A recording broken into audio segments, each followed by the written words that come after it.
Good evening, you're watching DD India and this is Express News. I'm Gautam Roy. First up, let's start with what's happening in the country. Well, Chidambaram has been remanded to the CBI's custody until the 26th of August.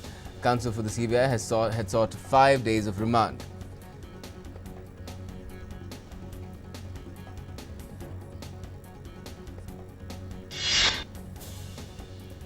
Veteran Congress leader P. Chidambaram was questioned at the CBI's headquarters in connection with the annexed media case. He was arrested amid high drama last evening from his residence. Union Information and Broadcasting Minister Prakash Javadekar has said that the former Union Minister has been arrested in connection with a corruption case. He said that law will take its own course in the matter. In Jammu and Kashmir, the situation is peaceful across the state. Restrictions have been eased in some more areas. People have been returning to normal life as more and more schools and educational institutions have been reopening in the region. Srinagar Airport and Srinagar Jammu National Highway are now functional. Attendance at government offices has also improved. Attendance of students and teachers has been increasing day by day. Bustling marketplaces in the region present testimony to improving conditions. Telephone services have been restored to a great extent. Security forces are keeping a close tab on the situation in the valley. The 24th Western Zonal Council meeting took place in Panaji under the chairmanship of Union Home Minister Amit Shah. Chief Ministers of Gujarat, Maharashtra and Goa as well as administrators of Daman and Diu and Dadra and Nagar Haveli attended the day-long meeting. The Western Council is a forum for the centre and the states to cooperate and exchange ideas and experiences on issues related to health, security and social welfare. During the meeting, the Indian Home Minister proposed a major police law and order reforms like linking case investigation with ACR of police officials. Maharashtra Navnirman Sena Chief Raj Thackeray has appeared before Enforcement Directorate in South Mumbai for questioning in a money laundering case. The MNS chief was summoned by the ED in connection with its probe into the alleged irregularities relating to loans and equity investment worth over 450 crore rupees by ILNFS in Kohinoor CTNL Infrastructure Company. Prime Minister Narendra Modi has embarked on a three-nation visit to France, UAE as well as Bahrain. The PM will be holding high-level meetings with the top leadership of the three countries and will also attend a G7 summit in France. In the first leg of his tour, the PM will be arriving in Paris tonight, where he will hold bilateral level meetings with President Emmanuel Macron and Prime Minister Edouard Philippe. Ahead of his departure, the Prime Minister said in a statement that India and France have excellent bilateral ties that are reinforced by a shared vision to cooperate for further enhancing peace and prosperity for our two countries and the world at large. The PM tweeted saying in France, look forward to holding talks with President Emmanuel Macron and PM Philippe. There will be interactions with the Indian diaspora and a memorial for Indian victims of two Air India crashes in France in the 1950s and 60s that would be dedicated. The PM also tweeted saying in UAE, there would be comprehensive talks with His Highness, the Crown Prince of Abu Dhabi, Sheikh Mohammed bin Zayed Al Nahyan. The Crown Prince and I would be releasing a stamp to mark Bapu's 150th Jayanti. The RuPay card will also be launched, which would help many. The PM further tweeted saying, my visit to the Kingdom of Bahrain would be the first ever Prime Ministerial visit to the Kingdom. I look forward to meeting Prime Minister His Royal Highness Prince Sheikh Khalifa bin Salman Al Khalifa and His Majesty the King of Bahrain Sheikh Hamad bin Isa Al Khalifa. Ahead of Prime Minister Modi's France visit, French Foreign Minister Jean-Yves Le Drian has said that Kashmir issue is a bilateral issue between India and Pakistan. French Foreign Minister Drian recalled France's constant position on Kashmir that it's up to the two countries under the framework of their bilateral political dialogue to resolve this issue so as to establish lasting peace. He also called upon the parties for restraint, de-escalation and easing of tension. He added that it was essential to abstain from any measure likely to aggravate the situation. On the second and final day of his Nepal visit, External Affairs Minister Dr. S. Jaishankar paid a courtesy call on President Bidya Devi Bhandari. Nepal's Foreign Secretary Shankar Das Bairagi, Indian Ambassador to Nepal Manjeev Singh Puri and Nepal's Ambassador to India Neelambar Acharya were also present on the occasion. In a tweet, Dr. Jaishankar said discussions have been productive. He said Joint Commission comprehensively reviewed bilateral relations and identified areas for cooperation.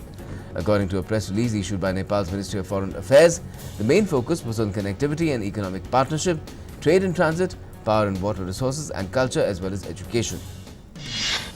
The Commission also expressed happiness over momentum generated in overall aspects of Nepal-India relations following the exchange of high-level visits in the last 2 years. Madras High Court has extended parole of convicted Nalini by 3 weeks in the Rajiv Gandhi assassination case. In the Augusta Westland money laundering case, businessman Ratul Puri has moved application stating he wants to surrender before the Central Bureau of Investigation. He is already in the custody of the Enforcement Directorate in connection with the Mozabear Bank fraud case. The Indian Space Research Organization, that's ISRO's chairman, Dr. K. Sivan, received Dr. APJ Abdul Kalam Award instituted by the government of Tamil Nadu. Union Transport Minister Nitin Gadkari has launched a new website of the Ministry of Road Transport and Highways in Delhi. The revamped website will be important to share critical information about the ministry and its policies. The minister also said that the 63 clauses of Motor Vehicle Act will be implemented from the 1st of September, in which penalties will be increased in case of drunk driving, over-speeding and overloading. He also added that 14,000 crore rupees project has been prepared by the government to identify accident black spots and plug gaps in highways. DLF shares fell close to 20% after the Supreme Court issued notice on non-disclosure of key information on QIP. The Supreme Court had issued a notice to DLF based on a petition that highlighted how it had suppressed key information regarding judicial proceedings against its largest chunk of land bank in Haryana. The CBDT has said small startups with turnover up to 25 crore rupees will be continuing to get promised tax holiday as specified in Section 80 IAC of the Income Tax Act 1961, which provides reduction of 100% of income of an eligible startup for 3 years out of 7 years from the year of its incorporation.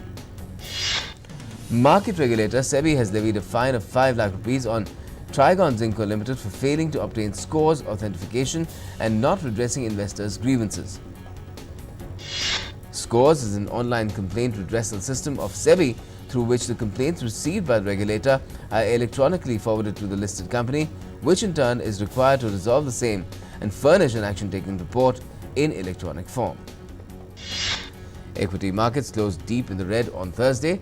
The 30-share BSE Sensex sank 587.44 points or 1.59% to finish at 36,472.93.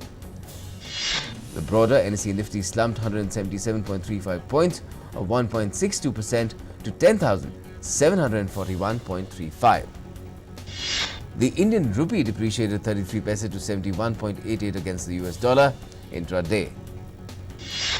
Brent crude futures, the global oil benchmark, rose 0.65% to the USD at 60.69% per barrel. Gold price on Thursday hit a new high of 38,970 per 10 grams by gaining 150 rupees in the national capital, according to the All India Sarafa Association. Silver advanced by 60 rupees to 45,100 rupees per kg on increased offtake by industrial units and coin makers. The Reserve Bank of India will allow customers to make recurring payments of less than 2,000 rupees without the two-factor authentication process by giving an e-mandate from September. State Bank of India, the country's largest lender, is planning to establish nearly 10 lakh YONO cash points in the country over 18 months. The bank has no plans to discontinue debit cards but increase use of the digital platform. Indian Oil, Bharat Petroleum and Hindustan Petroleum will soon shuffle millions of cooking oil gas consumers between their agencies to expand consumer base and customer base for newly appointed distributors and help make their business viable. German luxury car maker BMW has said while macroeconomic conditions remain difficult, the company is working on strengthening its fundamentals so as to gain a lion's share of the local luxury car market once things begin to get better.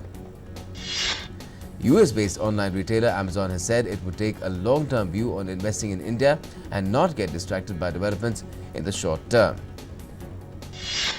Amazon-owned More Retail has rejigged its senior management team and plans to more than double the number of stores from 620 in next 4 years. Wall Street's main indices rose in upbeat earnings as retailers pointed to strength in US consumer demand and held their gains after minutes from the Federal Reserve's meeting last month showed that policymakers had debated a more aggressive cut rate. Israel and South Korea concluded 3 years of negotiations on a free trade agreement. Bilateral trade rose more than 15% in 2018 to $2.5 billion and the deal is expected to boost that further. British Prime Minister Boris Johnson told German Chancellor Angela Merkel that Britain wants to do a swift Brexit deal, but the undemocratic Irish border backstop must be axed in full to prevent a no-deal exit. British Prime Minister Boris Johnson has said he did not believe that the case had yet been made for Russia to rejoin the G7 following its decisions in places like Salisbury, Ukraine and elsewhere. Ahead of the G7 summit in France, United States President Donald Trump has said it would be appropriate to let Russia rejoin the group representing the world's advanced industrial countries. Donald Trump has said his administration would seek to fill in background check loopholes for gun purchases after Democrats accused him of reversing course on gun control measures. The US President has further said that his administration was seriously looking at ending the right of citizenship of US-born children of non-citizens and people who immigrated to the United States illegally. US President Donald Trump has expressed offense over Danish Prime Minister's statement that selling Greenland was absurd, adding that a US purchase of the autonomous Danish territory was just an idea. Danish Prime Minister Mette Frederiksen said the short notice with which US President Donald Trump has cancelled his visit to Denmark was unusual, but it won't hurt their relations with the US. Russian President Vladimir Putin has said that the US was now in a position to deploy a new land-based cruise missile in Romania and Poland, a scenario he considered a threat that Moscow would have to respond to. Italian President Sergio Mattarella has asked senior Senate Speaker and lower house Speaker to meet with political parties to see if a government could be formed after Prime Minister Conte's resignation. Hundreds of protesters staged a peaceful sit-in at the suburban Yuen-Long mass transit rail station that was attacked by a mob last month. The peaceful protest eventually led to clashes with police, with some protesters spraying fire extinguishers from inside the station.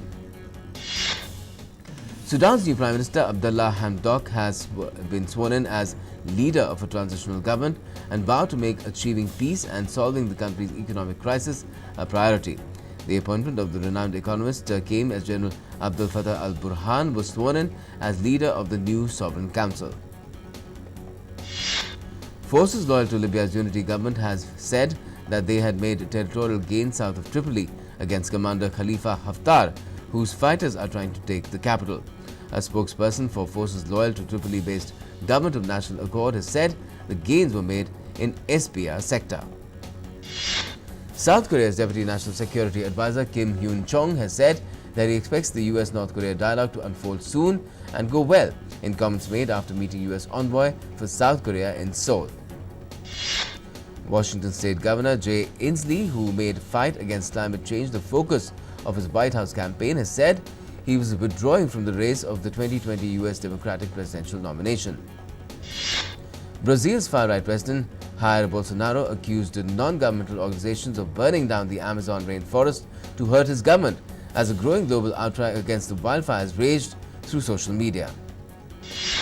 A North Korean spokesperson has said that the United States' recent mid-range cruise missile test and plans to deploy F-35 jets around the Korean peninsula were dangerous moves that would trigger a new Cold War in the region. Russian President Vladimir Putin has said that a deadly blast at a military site in northern Russia earlier this month had taken place during the testing of what he called promising new weapon system.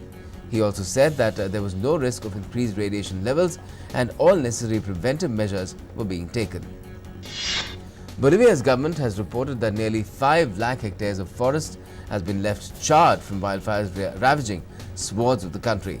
Environmental organizations also warned of damage to more than 500 species of fauna after slash-and-burn tactics combined with dry conditions caused dozens of forest fires.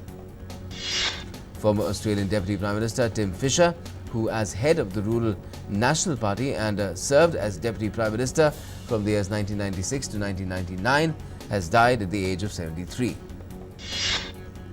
Amidst the rising tension between Iran and the United States, Iran has displayed what it described as a domestically built long-range mobile surface-to-air missile system.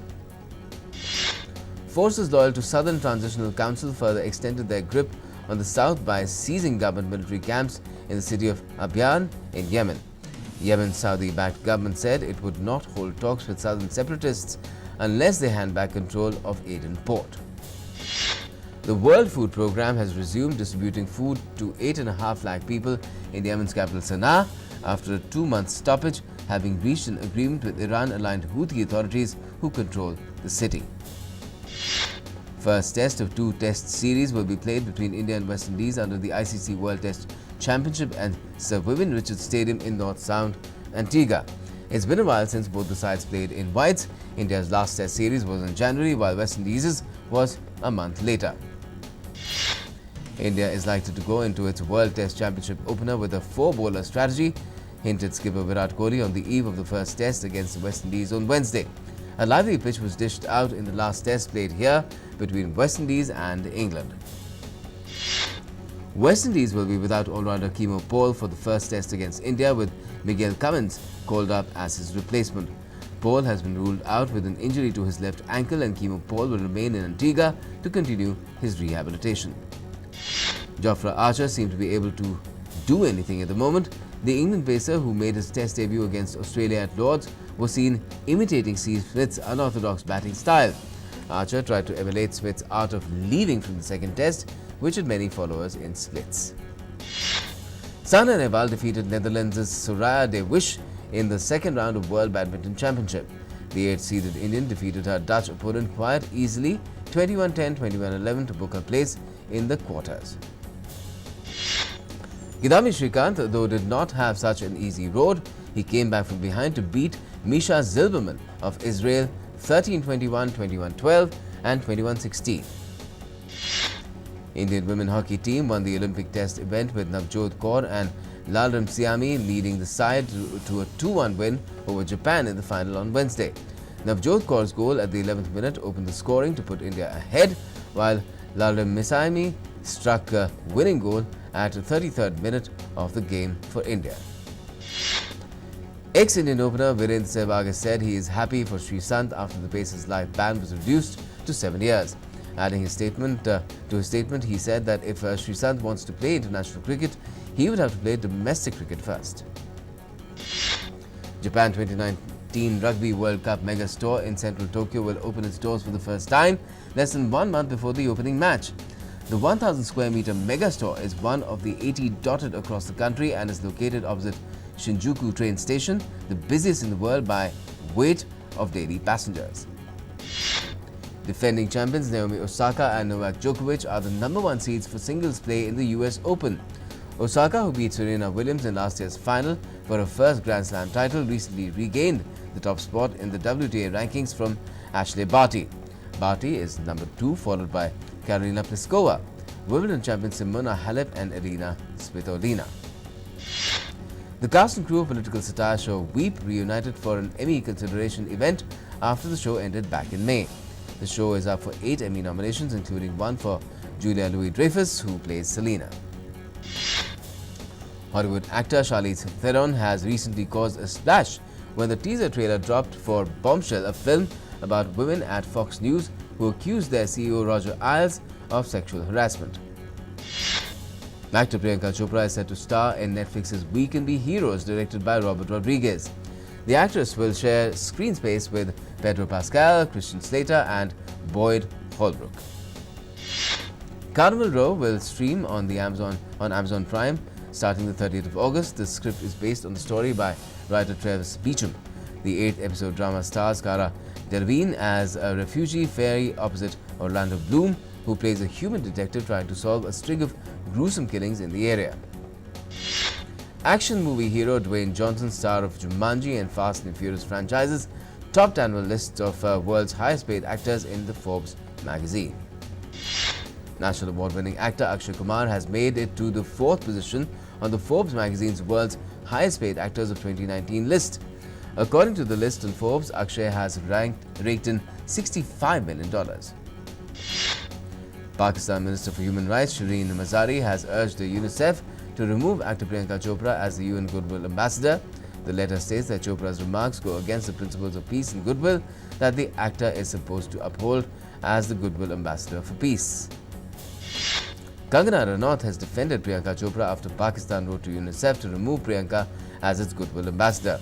She said, when you're stuck between your duty and your emotions being a UNICEF goodwill ambassador, sure you can't limit your identity to one nation, but how many of us choose heart over mind every day? Actor Ayushmann Khurrana also came out in support of Priyanka Chopra. Khurrana called Priyanka Chopra a good representative of India. He also said that Priyanka is not just an Indian icon but a global icon.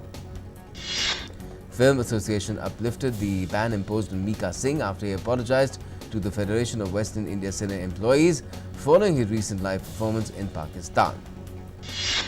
Actor and fitness promoter Milind Soman is named the event ambassador for the 5th edition of the Millennium City Marathon, which will be held on the 1st of December. The event will see Millennium City Marathon partner with the Municipal Corporation of Gurugram to promote water conservation. Jackie Shroff will be back at the silver screen with film Prasatanam. The first look of the actor was unveiled on Wednesday. The flick is slated to hit the theatres on the 20th of next month. Madras celebrated its 380th Foundation Day on Thursday. People took to Twitter to express joy. The city, initially called Chennapatnam and Madrasapatnam, soon became Madras and then Chennai. It was founded on the 22nd of August, 1639. Mumbai group V Unbeatable is one step closer to their dream of winning America's Got Talent. The Indian dance crew has smashed its way into semi-finals thanks to their spectacular performance that received standing ovation from the judges in the quarter-finals episode. Trevor Mallard, the Speaker of New Zealand House of Representatives, bottle-fed Labour MP Tamati Kofi's new baby boy while presiding over a House debate on Wednesday. The baby blissfully drank his bottle of milk while being rocked back and forth in Mallard's arms. Pope Francis allowed a little girl suffering from an undisclosed illness to move around on the stage. He signaled to security to let her be. At the end, Pope asked the audience to pray for the girl. Australian beekeeper Paul Wood removed a treasure trove of honeycombs in the form of a massive beehive hidden in a woman's home in suburban Brisbane. His video of his removal of the massive hive went viral on social media. BMX rider Irek Rezev from Russia raced over the roofs and walls of ancient Kazan Kremlin. Red Bull team said that the preparation for the video had taken over a year, which included obtaining necessary restrictions and figuring out the riding line Rezev took. A Soyuz MS-14 spacecraft launched from the Baikonur Cosmodrome in Kazakhstan. According to NASA, the unpiloted spacecraft is replacing the Soyuz FG booster that used to send crews into space.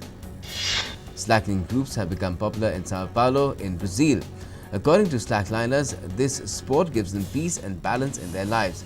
Slacklining is a sport that involves walking and balancing on a suspected length of flat webbing strung between two anchors. It's normally practiced just shy of a few meters off the ground but in local parks, but these local enthusiasts have taken it to new heights.